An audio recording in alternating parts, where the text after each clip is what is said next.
Thank you for joining us. This is Live with Miami's Community News, and I'm Michael Miller. Our guest today is Bobby Schorr from Kelly Education. Thank you for being here, Bobby. Thank you so much for having me. So let's talk about Kelly Education, what it does and what you do within the organization and how you help so many people. Absolutely. So if you don't mind, I'll give you a bit of a backstory here. So Kelly Services is our parent organization, and for the all intents and purposes, invented the temporary staffing industry back in 1946 outside of Detroit. So there's a great story there, and it's kind of evolved. So if there are temp jobs around, you might have heard of clerical type position, sure, office positions, things like that. So as that grew as a business, nationally and internationally, school districts actually started to kind of think about this. So it was about 26 years ago, a school superintendent in Mississippi approached a local Kelly Services office and said, look, I know what you guys do as an organization. I have substitute teachers in my school district. Why aren't you working with us? Thank goodness for forward-thinking people, right, on your teams. And yes, so we had a great person in charge of an office down there, and she took it and ran with it. But at that point, you weren't doing that. I wasn't there yet. I mean, but was the organization? No one was working with substitute teachers in a temporary capacity. It was always managed by a local school district. Yes. So we ran a pilot with them. A couple years later, kind of started to grow it from there. So now, and as I'd mentioned, 26 years down the road, we're in 42 states and partner with over 1,200 school districts across the country. So our role in a school district, when they decide to partner with us, is that we take over the management of their substitute employees or their substitute teachers, and then take over training and screening and placing them in their roles when teachers need temporary help while they're out. So the person that's applying for the job would go to you, yep, and you teach them all about the job, what they need to do. You pre-screen them and make sure they're good. 100%, right? yeah.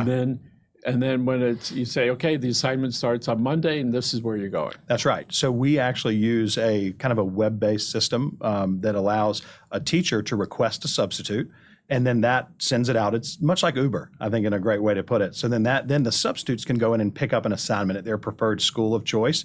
That way they're not having to drive across the county or whatever it may be. They can stay local to a neighborhood school that they're familiar with, maybe somewhere close to where their kids go or family members go. It's amazing over the years how we are doing a lot of the inputting. Oh, it's incredible. And to see that change, and we can see, of course, all the self-serve stores and the difference that's made with the supervisor there, making sure the lines move. But let's talk about the Miami-Dade County Public School System. Sure, absolutely. So what are some of the things you're doing with them? So we are going live in a couple weeks with them to help manage their substitute teachers. We're in our build-up or implementation phase right now. So every substitute teacher that was previously an active substitute teacher with Miami-Dade County Public Schools is transitioning over to us, and then now we're taking over the recruitment to build that pool of available substitute teachers up. So we're in the trenches right now in the deep process. We've got meetings happening all over the county right now doing hiring, a lot of training. We do extensive training with our subs, especially people new into the role and the profession, because truth be told, we want them to be substitute teachers, but what if they get that spark or that interest in becoming a full-time teacher? Can they take those skills that they've learned through this temporary work and apply with the district and become a full-time teacher? So we know most of the school system, I think, across the country really need help.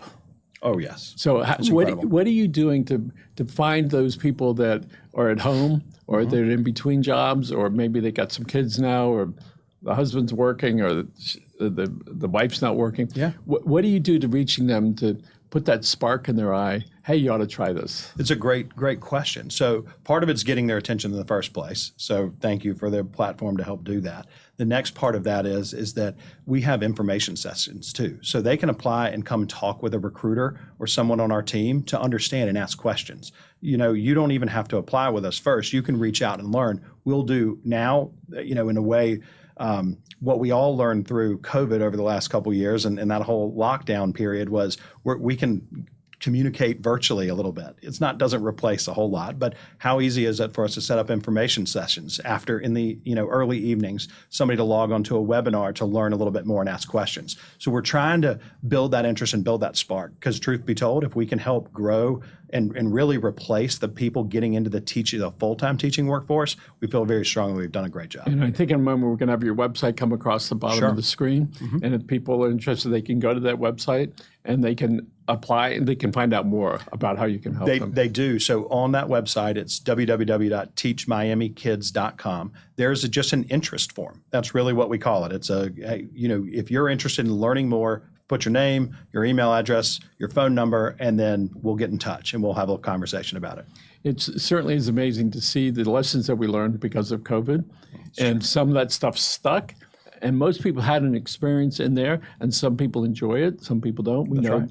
And certainly during that time, social media has certainly grown a lot. And so people that used to go into an office, a box, or whatever you want to call it, have figured out how to make money with doing their own social media things. But there's certainly the school teachers, when they walk in the door, they are committed. We see 100%. That over and over. And we work with a lot of charities, and we understand the people that enjoy doing that type of work. And teaching, yes, they get paid, but it's a bigger picture than that. 100%. It's something that they want to do. They feel compelled to do that.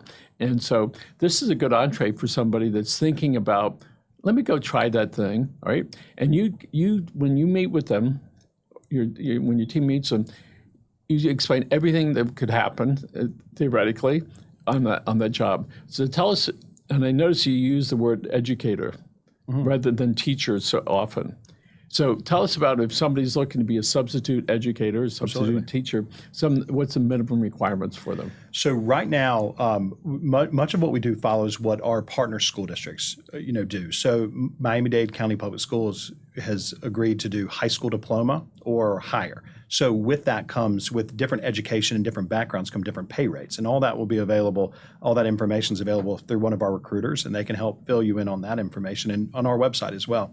But so there are those requirements. You've got to at least have that to get in the door. Then it's the training piece that comes behind it. Truth be told, if I don't tell you about classroom behavior management as a bare minimum, that first day, it's going to be eye-opening for sure. But there's so much more behind it, right? It's how do you effectively deliver a lesson plan? When a teacher's out, for a day or 2 days, oftentimes they're leaving behind so that you can continue the education that our students are going to get. If you really condense a school year, we only have kids in a classroom for about 180 days, plus or minus. How do we make the most out of that time? That's where a substitute teacher, substitute educator comes into play. So when the person applies for the work to do that, we see the minimum education is shifted because of lack of teachers. That's right. No different than on the police force. You say, listen, you can be a policeman or a woman, or you can be a public service aide. Similar functions. And it's certainly a way to get in that. And so typically when somebody applies for this, what's the age group that they're typically in? It's interesting. Pre-pandemic, it was an older demographic. It was 55 to 60, somewhere in there. So really what you were seeing is a retiree, right? A retired teacher, someone who retired from their career. Right now across the U.S., our age gap is skewing into the lower 30-year-old. So what we attribute that to is we're seeing a lot of people change careers, make shifts. You also see people who are adapting that, for the lack of a better term, the gig economy lifestyle. I can do this a couple of days a week. I can do this and build an income that makes my life enjoyable and sustainable and whatever it is that I want to do there. So the days of working at IBM for 40 years with your wingtip shirts and your canned shoes. I think that's still out there for people, but yeah, for sure. So it certainly has changed. So in Miami-Dade County, you have an agreement with them to provide them the service. And is this the first year that you've worked with this October? That will be the first. We start with them then. And tell us about some of the other counties or school boards that you work with. Sure. In Florida, the Broward County that we've been with them for over a year. Orange County, Hillsborough County, Clay County, and I can kind of keep going from there. But it's a great. We have a great footprint all across the state. So in Miami-Dade County, about 3 million people. Broward, a little bit less than that. A lot of schools just in these two counties. Tremendous amount. It's a lot. And how many students more or less are in Miami-Dade County? I don't know if I know that off the top of my head. I need to find that out. Plus. Is that what it is? Yeah. It's a big number, and a lot of teachers in a lot of schools as well. So I'm going to guess that it's another 200,000 plus something. That's a lot of students, and a lot of teachers are needed with that.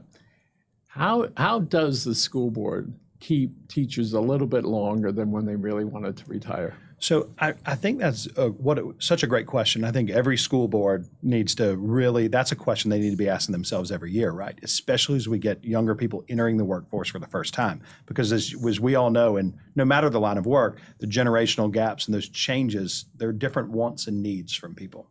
That said, the core of what a teacher is, it's such meaningful work. And that's why I think so many people on our team love what we do. The end result is incredible. We're helping educate people and get them out into their lives, no matter what their path is. And if you can do that and make that impact, even on one person, sometimes that keeps that spark alive. There's an organization called Breakthrough Miami. I had the honor of interviewing them the other day. Mm-hmm. And what they do, once a year, they essentially have 250 new fourth graders, 9 years old, that express an interest, and they mentor them till they're into college. It's incredible. And I tell you, I got goosebumps as I'm getting out thinking about the change and the improvements you can make in somebody's life, a teacher, because that's what they are. They're a mentor, a teacher, an educator, to be there. And they said they call them breakthrough scholars from the day they walk in, and they're going to college. Yep. And they don't even know what it is yet, except for they heard the term. They said when they start off, I think I got it right, we're going to fill out your application. This is like a college application, 9 years old. Mm-hmm. Okay, let's fill it out. And then they meet in the places, and they call it the Bright Scholar Village.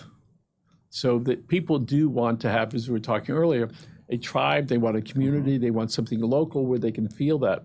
So what support is there for a new applicant here?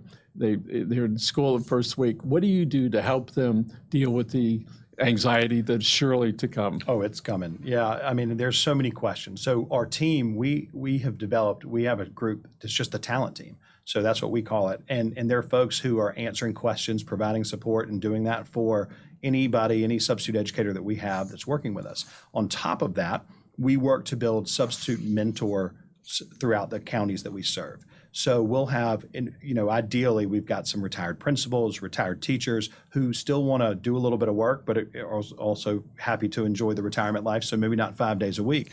And they'll go in and shadow classes where you have a new substitute educator, going into a building. They'll give feedback and provide support, tips and tricks of things they can do to help, get that day, along and run smooth and keep those kids learning. And certainly when you're a teacher in a classroom, that whatever you think grief you have at home with your little kids, you're multiplying it, and you go, "Oh my goodness!" Yeah, absolutely. Here it comes. When they're there with all their friends, it turns up. So tell us a little bit about you and your family, and when you went to school, what that was like, and why did you choose Kelly? Yep, absolutely. So it's a funny story. I don't know exactly what it was, but I was recruited into work with Kelly Services, and actually on our traditional side. I mentioned earlier that kind of that clerical and the light industrial type work, but I found this niche in education and I ran towards it. I loved it. I've made so many great connections working with people who are career educators, and I couldn't stop, honestly. It's just being able to work with folks that have dedicated their lives into education, it's incredible. So that's a lot of my reasons. On top of that, it's the impact that I think that we get to make, even as a distance. My degree out of college wasn't, education, but I found a way to make an impact. So people are finding new work. Teachers are feeling confident staying home with their sick kid, if that's the case, that day, getting a substitute for their classroom. And most importantly, there's, if I'm doing our job well or my team's doing their job well, less kids are getting pulled into a gym together. They're getting an education. They're doing what they need to do through their end result. But myself, I have 3 young kids. We talked about 4th grade. My oldest one's in the 4th grade. I have a 1st grader and a kindergartner. So it's wide open at my house 100% of the time. Who is that over there? Right. Oh boy. Yeah. Here it comes. So you're helping the kids. You're helping the school system. You're building a tomorrow for all of us. So many people. And you've been on this aspect of the business. How long you've been doing this? About 10 years, almost 10 years. Mm-hmm. So and some of these teachers, all right, that you brought into the system, some of them are pretty happy and have stayed around, or do they come in and they go out? How does that work? I think we see all of it. What we have done is it's actually, I don't know if I've got the numbers off the top of my head, but we have transitioned a tremendous amount of our substitute educators into full-time teaching roles in Florida and beyond. So because of that success, what we started realizing is how do we partner with local universities and help them continue their education? So we're going to meet them wherever they are. If it's high school diploma, if it's associate's degree, bachelor's degree, whatever it may be, whatever combination of education they have, how do we help them scale and get qualified to have a full-time role? On top of that, teacher certification is a big thing. So we work closely to try to help them find pathways to get a teacher certification. This is big for people, not only just, it depends on where they are, but they're career shifters who make this move and then want to keep giving and keep going in that workforce. What a great transition. We were talking about earlier about a gentleman that works here. They built a website where kids could go and they could sign up for donating community hours. It was a matching service, as you do. In a way, absolutely. Right? It's okay. Here, we have a need over here. Let's see how we can find them, then match up. And what I understood what you said is a substitute teacher could go online and say, okay, that's a good school. I like that. It's available tomorrow or the next day. I'm going to go do that. Absolutely. And what do the schools do when they don't have enough teachers and there's not enough substitutes and you got 30 kids or 20 kids, whatever it is, sitting in the classroom? What happens? Unfortunately, I think that's an answer that many schools could answer over the last couple of years. It's been challenging. We've had a lot of full-time teachers leaving the workforce and not enough substitute educators coming back into the workforce or full-time teachers coming back in. So there's a lot of things that happen. Sometimes it's combining classrooms. Sometimes it's, putting people together in different ways to get them through that day. But it all depends on the staff at that individual school. And it's our goal every day to change that so that that's not an issue.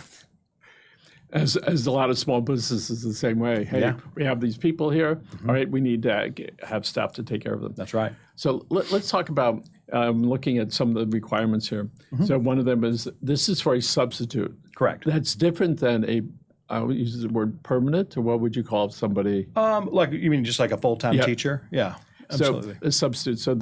So the education requirements are different. They are. Right. Because again, we're only, and there's different things, right, that can happen. But you can high school diploma plus, so associate's, bachelor's degree gets you there. Teacher certification can earn all these things. The more degrees and the more certifications can earn additional pay, all approved and set by the school board of Miami-Dade County Schools. So depending on, and we will show wherever your background is what your profile sets, that's how we set you up. So those qualifications are a bit different. I will say this, for a longer term assignment, a longer term or a permanent assignment, it's ideal to have somebody with a certification in place. And you can help direct the substitute to the educational background that they need, maybe make some suggestions for them on how they could pursue that. By offering them, say, listen, these are the colleges you could go to that are nearby. By the way, shout out to Miami-Dade College. Go, Madam Pumarega. There you go. She's one of our speakers. She connected to so many people. And when people called me afterwards, she was one of her speakers. She said, Michael, she was talking about me. I'm divorced. I got 2 kids. My father never, he was worked on cars. My mother was a maid. She told me there was a pathway, and there was. So some of these teachers that are here, they're going to help build a pathway for some of these young students. It's incredible the impact that they can have. So tell us about this arena. What does it look like in the next 5 to 10 years? So as far as providing substitute educators and teachers to the school boards, what does it look like? Yep. If I lived in a utopia a little bit, I'd love for the requests for subs to go down every year, if that makes sense. The reason being is that we have more full-time teachers in the classrooms taking less time off during the days that we have students there. But that's a little idealistic, I think, but it's a goal to strive for. So for us, it's a big recruitment game. It's spreading the word, letting people know that these roles are out there. We can kind of meet you where you are. We have suggestions of how much we'd love for you to work, but if you came to us and said, look, I only have Fridays available 2 times a month, we're probably going to say, you know what, we could put you to work. There's an opportunity there somewhere. So it's a big push of getting out there, letting people know that this is a very legit option that has so many implications towards future career paths. Not too many years ago, an employer would say, these are the hours. Now it's what hours can you work? Well, again, right, remember I'm saying substitute, temporary, right? The full-time teachers, unfortunately, don't have that as much flexibility there. So there is, for somebody that does want to do something full-time, they can go in and they can. Is it typically the day before, or the day before that? How does that typically work? Yeah. So the one thing we can't predict is sick days, right? Those typically come in the morning of. Yeah. So there's notifications that'll come to you on your phone. They're mobile app through our system. We have a call, kind of a local call center folks who are up at 5 a.m. So they're You're dialing saying they out. would get a notification. They would Hey, get- there's an opening. There's an over-" opening. Do you want it? Right. Ideally, though, It's like, as you said, it's like Uber. it is like Uber, but sick days. There's so many other reasons why teachers need time off. It's professional time, mental well-being time. It could be professional development days. It could be vacation, right? It could be so many different things they need. They're long-term absences. So those we'll know ahead of time, and we'll work really closely with substitute teachers. I think it's important to note that our full-time teachers at the districts and even our schools, they have preference lists. So they'll have preferred subs. They already do. We'll mirror that and bring that forward. Our substitute teachers can also set up preference lists as well. I really want to work at these 5 schools. Logistically, it makes sense for me, or whatever that may be. So we can set that up for them. So that way we're not forcing them or putting them in a situation where they have to drive clear across the county and then get back somewhere to get their kids after school, whatever it may be. So you said about mental health days. Sure. 20 years ago, couldn't say that. Couldn't say it. And I think one of the big changes, there are a lot of advocates for recognizing that. And then when the swimmer, Phillips, I forget his name, when he said, listen, I'd go to a therapist, all right? And when we can take that stuff that you can break your arm, you can tell everybody you have a broken heart or your mind's not doing too well, right? You sort of hide out in the back. And so our job in life is to bring that up for a conversation so it's transparent and to treat that equally, if not more, than the broken arm. I agree. And so I'm glad to hear that.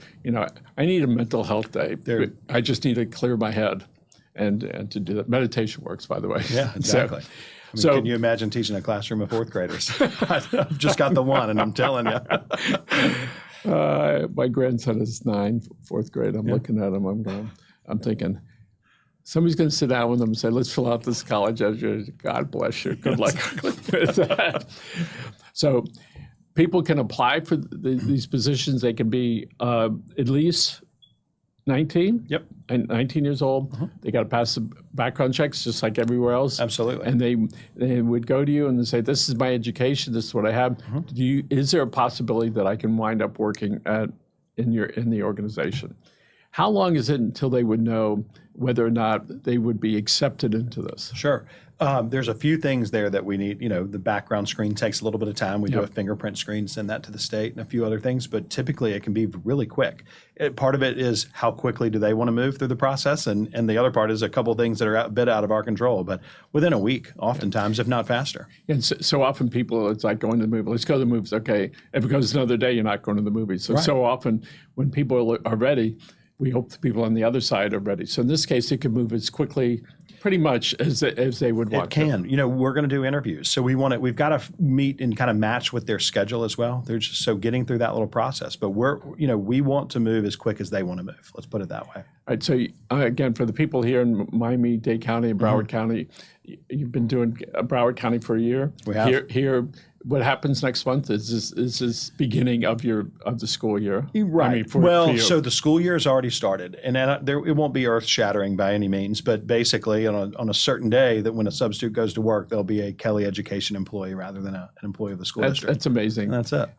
And so what are some of the changes we're going to see in this arena, again, in the next few years? Well, that's really interesting. One is the technology piece of it. So, but not that long ago, it was still a pen and paper game is the way I call it. So a school had a list of names and phone numbers that they would call in the morning to request a sub. And so, people, bookkeepers, school secretaries were getting up early in the morning to do that. Now that we've implemented a technology, and this is a new thing for Miami-Dade County schools as well, that will go live in October.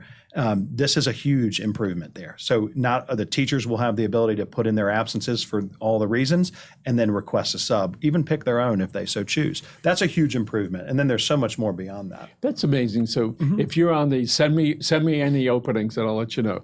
Just like with Uber, you call and who shows up. That's right. And typically, so you typically there are a lot of calls or emails, texts, whatever, go out the morning of or the day before. Then the substitute teacher says, okay, I'm in. I'm up. And I'm they ready to go. respond, okay, I'll see you at 8 o'clock. That's right. Then they're there. And so, and do they typically say, I only want schools that are within 5 miles? So it depends on how ambitious that person is. I mean, if you wanted to work 5 days a week, every day, not an issue. We can find that for you. Okay, and how often do these substitute teachers get paid? Every week. So that's a frequency that we've changed with them. So I think it's gone from every month now to every week. So somebody works Monday to Friday. Let's say they work either 5 days or 3 on Friday. That following week. The following week. Okay, the next week on Friday or Monday. On Friday. All right. So they would have to. So they'll put in their time by Friday afternoon. Everything will get approved by the schools they worked at, and then that following Friday they've got a paycheck, direct deposit, ready to go. You mean they don't have to walk over to the bank anymore? Not anymore. Telling you, it's evolving. What's a guy gonna do? So Kelly Education, it's a big deal. You're in lots of states. How many states? 42 states. Oh my goodness, It's growing, yeah, for sure. that's phenomenal. And so, and you're in. So people understand. Then you choose the local school board. It may not be all the school boards within that state. For instance, here I think Right. Yeah. It's up to the school. Really, the school board kind of in a way they reach out to us and partner with us about this. If they have a need, then they know we do well in the space. I've likened it to this. What do they have to think about all day? A lot of things. What do we have to think about all day? Yep. One, right? I need to do the best job I can recruiting, hiring, screening substitute educators and get them ready to go to work. And that they're changing. They're going to full-time employment, or they might do something else with their career. And as we evolve with this, and you think about it, you could paint your own home, or you could hire a painter. That's what they do. Agreed. You go do something else, all right? And when we started sending out a lot of our work, people got really nervous. I said, let me ask you, you have Gmail? Yes. Well, where do you think that is? I said, where's your phone? Where's that stuff stored? The power, where's that made and delivered? I said, so we're doing that. We're hiring people to do all that stuff because I don't want to be the one to go out and milk the cow or pick the apple or whatever it happens to be. And I think that when we can get over that fear of it has to be in a box and I got to be sitting down next to somebody in order to do that, it certainly allows more time for the business to run the business rather than those other things that are there. So this sounds really good. I'm so happy for our teachers and our students in Miami-Dade County specifically, in Broward Decks. And the other ones that we don't care about. We're not worried about that. Because we need help down here. Yeah. And we know we have a lot of challenges that are here. And we have, essentially, this is almost a brand new school board. I think we have 5 new school board members. That's correct. And I wish them all lots of good. They're doing great things. Yeah. And I hope the other counties also figure out, be in the education business, let somebody else go and recruit them and supervise and make sure that things are good. So one of the things I'd like you to do is I'd like you to think about a mentor of yours. And I would, if you're interested, look right into the camera and tell them about them and how it impacted your life. It's funny. Look So right this one right here. So with being put on the spot because you didn't prep me for this one, but you actually you teed this up for me a bit earlier. So a mentor of mine, whether he knows it or not, is a longtime teacher of mine, and he really wasn't as. I took a couple of his classes in high school, but I was in the high school, middle school, and high school debate program at our school. And so we traveled the country doing that. And the things that I learned from him outside of the classroom were incredibly important and have shaped me all up until this day and probably will continue shaping me up until this day. So having an educator like that in my life was huge because it wasn't just the classroom. It was so much more and so much more beyond that. You want to say who he was? Yeah, his name is Mike Kelly, still at the school that I graduated from. So that's wonderful. Related to this? Nope. Very different spelling. Very coincidental. Bobby Schorr, thank you very much. Thank you so much for having me. And congratulations on what you do and helping so many people. Thank you for being here. Thank you. And again, let's put up on the screen the web address. So folks, thank you very much for joining us. And we want you to take care of yourselves. I want to thank Lorenzo and Alex for producing the show.